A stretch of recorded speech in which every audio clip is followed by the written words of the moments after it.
What's up les cocos? Aujourd'hui, je réponds à mes pires questions que j'ai reçues sur Instagram avec une de mes abonnées, Alibello.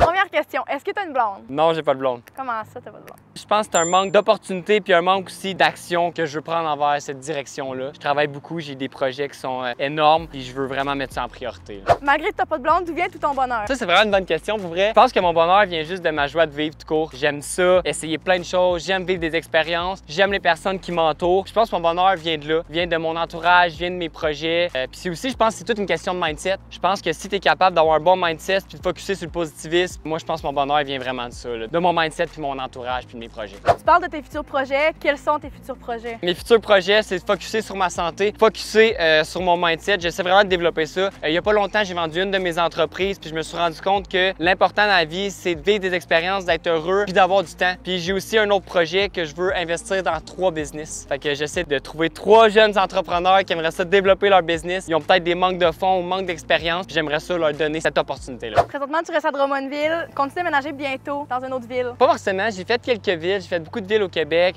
j'ai habité en Beauce, j'ai habité à Toronto, je voyage beaucoup. Je suis une personne assez nomade, il n'y a pas vraiment d'endroit que j'aimerais déménager. Je suis à Drummondville, je suis bien à Drummondville, puis comme le jour peut-être ça va cliquer puis je vais être comme OK, genre cette ville-là, je veux y aller. Mais ça fait un bout que je parle beaucoup de Québec. J'aimerais peut-être ça déménager à Québec pour les moments que je suis au Québec. Où te vois-tu dans 5 ans à niveau professionnel et personnel? Dans 5 ans, là, pour vrai, je me vois avec une équipe, une communauté là, de personnes qui développent des business. Je me vois aider énormément de gens. Je pense que c'est plus ça mon focus. Faire en sorte que d'autres gens autour de moi réussissent, c'est pas juste moi. Au niveau personnel, je pense que je me vois, au niveau plus relationnel, peut-être, d'avoir développé tout ce qui est mindset, d'avoir développé une relation, puis comme base, c'est ça. Si tu pouvais donner un conseil au Henrik de 18 ans, ce serait quoi? Je pense que je dirais au Henrik de 18 ans, drink less, do more. Je pense qu'à mes 18 ans, j'ai commencé à faire beaucoup d'argent, puis j'ai commencé à voir c'était quoi un peu, qu'est-ce que l'argent pouvait faire. Puis autant, tu sais, l'argent peut amener des bons côtés d'une vie, comme tu sais, tu peux aider des gens, tu peux bâtir des projets, tu peux remplir des besoins. Ça peut amener une autre partie aussi qui peut être néfaste quand tu tombes dans le côté de comme party, consommation et tout, etc. Puis moi, à mes 18 ans, j'ai commencé à beaucoup boire. Drink less, do more. Mais ça reste que je suis vraiment content d'avoir vécu ces expériences-là. Ça a fait en sorte de la personne que je suis aujourd'hui. Là, je veux savoir, qu'est-ce que tu manges pour être beau comme ça? Y a-tu vraiment quelqu'un qui a demandé ça sur Instagram?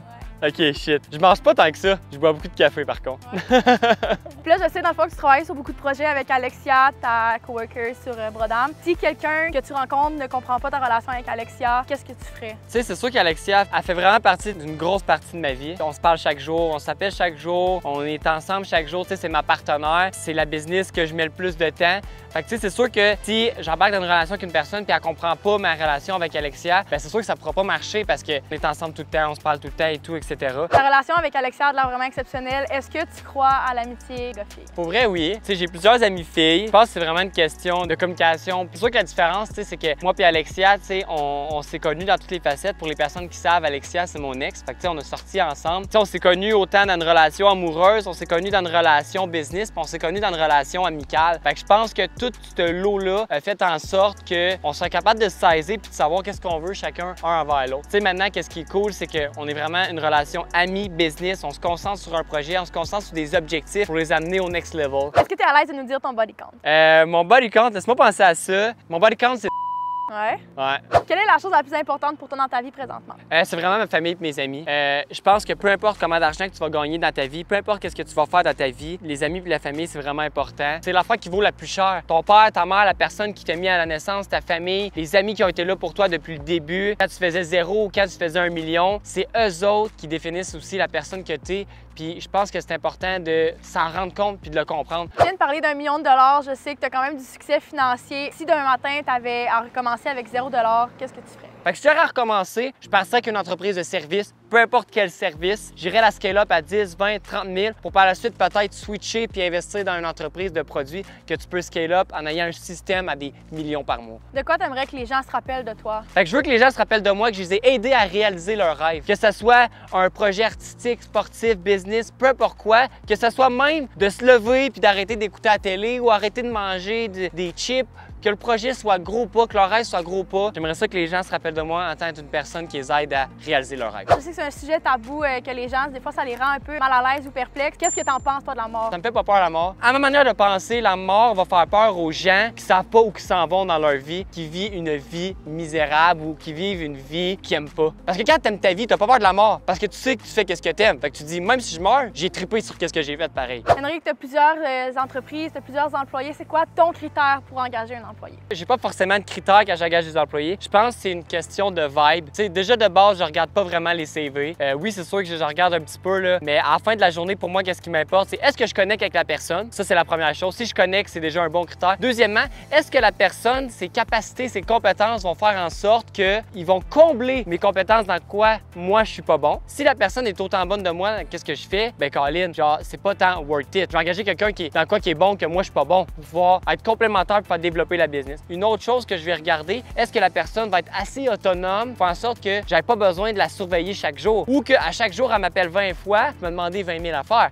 Parce que là, dans ce cas-là, pourquoi je t'engage s'il faut que je te parle à journée longue puis que finalement, moi, mon temps, je suis pas capable de l'optimiser à développer la business ou développer le projet au next level. Fait que c'est un peu les critères que je regarde. Si tu es autonome, si tu es quelqu'un qui complète mes compétences, puis si ton vibe connecte. On parle des critères. Quels sont tes critères pour une fille? J'ai pas vraiment de critères, OK, parce que, mais comme d'une journée à l'autre, ça peut dépendre. Je pense que c'est quelque chose qui se connecte, c'est une chimie. Tu sais, tu rencontres des gens à un moment donné puis tu te dis, waouh, OK, je la ressens, cette personne-là. Tu ressens son énergie, tu ressens la personne qui sait. C'est pas un coup de foudre, mais comme, c'est vraiment une chimie. Tu sais, je pourrais pas te dire, moi, je veux une fille qui est entrepreneur, je veux une fille qui a une drive, je veux une fille qui a des objectifs, je veux une blonde aux yeux bleus ou qu'est-ce que je vais dire. Ça peut changer selon la chimie que tu as avec la personne. C'est quoi ton plus grand rêve? Il y a pas longtemps, je me suis reposé cette question-là parce que justement, comme à chaque fois que j'avais des rêves, j'ai réalisé. C'est là que je me suis rendu compte que j'ai pas de plus grand rêve, mais que mon plus grand rêve, ça va être le moment que je vais me dire comme, OK, je peux mourir en paix. J'ai réussi qu'est-ce que je voulais réussir. Parle-moi de ton parcours scolaire. J'ai pas un gros parcours scolaire, j'ai directement lâché. J'ai comme fait une session ou deux au cégep, quelque chose comme ça, puis ça n'a pas été long que j'ai lâché. Est-ce que tu penses que pour être en business, on doit absolument aller à l'école ou on apprend plus avec l'expérience? C'est une bonne question. Tu sais, je trouve que l'école a ses avantages, ses désavantages, mais je pense que la lacune de l'école, c'est long puis c'est pas concret forcément rapidement. Tu sais, quand j'étais allé au cégep, j'apprenais un truc en une session que moi, en lisant un livre une semaine, j'étais capable de l'apprendre. C'est un peu ça, un peu la lacune, je trouve, de l'école, puis c'est pour ça que j'ai beaucoup plus appris avec l'expérience, parce que moi, je voulais apprendre rapidement. Rester une session, 2 sessions, 3 sessions à l'école, ça a été extrêmement dur pour moi, parce que j'étais comme, je veux l'apprendre là, je veux l'apprendre rapidement. Je trouve que l'école a ses avantages au niveau théorique, au niveau de tout ce qui est cours de loi.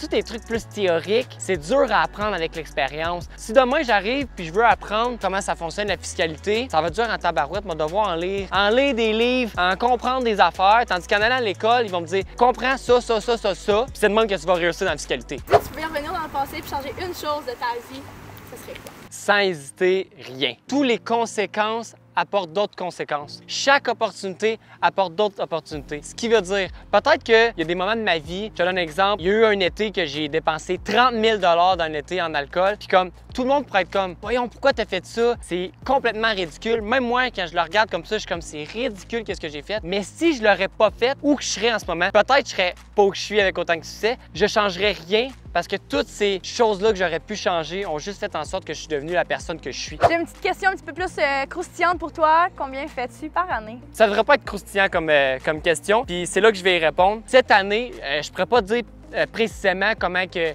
j'ai fait. Les impôts sont pas finis, on est en milieu d'année. Au niveau de l'année passée, en 2022, j'ai généré environ 2,4 millions avec toutes mes entreprises et tout. Dans la dernière année, tu as généré quand même beaucoup de revenus. Combien tu dépensé personnellement là, dans cette année-là? On va regarder. Okay, je vais ouvrir mon téléphone puis on va regarder. Il y a quelque chose qu'il faut pas oublier puis je pense qu'il est important de dire. L'argent qui est généré, c'est jamais l'argent qui reste. L'année passée, en 2022, seulement sur ma carte de crédit, j'ai dépensé 116 292,34 $. Wow! Hey, j'ai dépensé gros. Tu es un entrepreneur, tu génères beaucoup de revenus par année. Qu'est-ce que tu penses de l'impôt au Québec? Parce que tu dois en payer beaucoup. Tu sais, pour vrai, puis pour commencer, je veux vraiment dire quelque chose d'important. Le Québec, c'est ma place. J'adore le Québec. J'adore les gens du Québec. Dans mon cœur, je vais toujours venir du Québec, mais il y a quelque chose que je trouve complètement ridicule, c'est l'imposition puis toute l'organisation gouvernementale. Parce qu'il y a quelque chose qu'il faut comprendre, là. Quand on commence à faire beaucoup d'argent, là, on les utilise plus les routes au Québec, on est en voyage. On n'y va plus à l'hôpital public parce qu'on va à l'hôpital privé parce qu'on veut être servi plus rapidement. L'école, ben on n'a sûrement pas été, l'impôt n'a pas contribué à notre école, ou si on a été, ben je veux dire, on l'a remboursé facilement avec l'argent qui a été fait. Tout l'argent qui va pour aider aussi à des gens qui veulent pas se lever puis travailler. Je comprends que l'impôt peut être bon pour des gens, exemple, handicapés ou des trucs comme ça, qui sont pas capables d'aller travailler. Fait que je trouve ça super intéressant qu'ils puissent avoir ces choses-là. Ou les personnes plus âgées, qui ont travaillé toute leur vie, puis qui ont sûrement pas fait un travail, qui ont aimé toute leur vie aussi, qui ont un petit fonds de retraite. Je trouve ça super correct. Mais payer 50 % d'impôts au niveau personnel, 20 % d'impôts au niveau des entreprises pour subvenir à tous ces besoins-là qu'on va utiliser peut-être 10 %, je trouve ça complètement ridicule. Je sais que tu es investisseur immobilier, tu dois avoir à gérer des fois des cas avec des locataires. Donne-nous un exemple de ta pire histoire avec un de tes locataires. Ma pire histoire de locataire, c'est un de mes logements, il y avait tout le temps des dégâts d'eau. Puis un moment donné, il a fallu tout démolir le béton, tout creuser, changer les tuyaux, faire venir la ville pour fermer l'eau de l'égout qui se rendait au logement. Fait que ça a été une grosse journée de travail, faisait chaud, c'était de la job pour un dégât d'eau. Ça a été ma pire histoire au niveau de l'immobilier. Mais encore là, il faut prendre ça comme un petit grain de sel parce que cette pire expérience-là immobilière que j'ai vécue, qui a coûté, je sais pas, 1000, 2000, 3000 peut-être dollars, qu'est-ce qu'elle vaut selon tout, qu'est-ce que j'ai appris, puis qu'est-ce que ça m'a apporté par la suite. Je veux dire, après, c'est fait à vie. Le tuyau a été changé à vie. Mon immeuble a quand même pris en valeur pendant toutes ces années-là. Mes locataires, ils payent leur loyer, fait qu'il y a un revenu qui revient chaque mois. Fait que, tu sais, est-ce que l'expérience est si pire que ça ou c'est juste comme aller prendre sa petite marche puis se trébucher? Pour la dernière question, je te laisse choisir c'est quoi. Tu peux me poser la question que tu veux. C'est une question mystère. Fait que vas-y, qu'est-ce que tu voudrais savoir? Si je te donne 1 million de dollars cash demain matin, que fais-tu avec ça? Si demain, il y a quelqu'un qui me donne 1 million de dollars, je l'investirais à 100 %. Je garderais rien pour moi. Je sais que c'est quelque chose que je suis capable de générer moi-même. Si quelqu'un me donnerait, je ferais juste le mettre dans un placement, soit en crypto, en stock ou en immobilier. Hey, Ali, je voulais te remercier de ta participation à la vidéo. C'est incroyable que tu sois été là. C'est pour ça qu'aujourd'hui, je voudrais te remettre une carte cadeau de 100 $ chez Brodam. Je te donne ça à l'instant. Tu peux acheter qu'est-ce que tu veux. Tu as 100 $. Merci beaucoup. Un gros merci d'avoir participé. À tous les gens qui écoutent la vidéo, à partir de maintenant, à chaque vidéo, on va faire tirer une carte cadeau de 100 $ à une des personnes qui vont commenter la vidéo.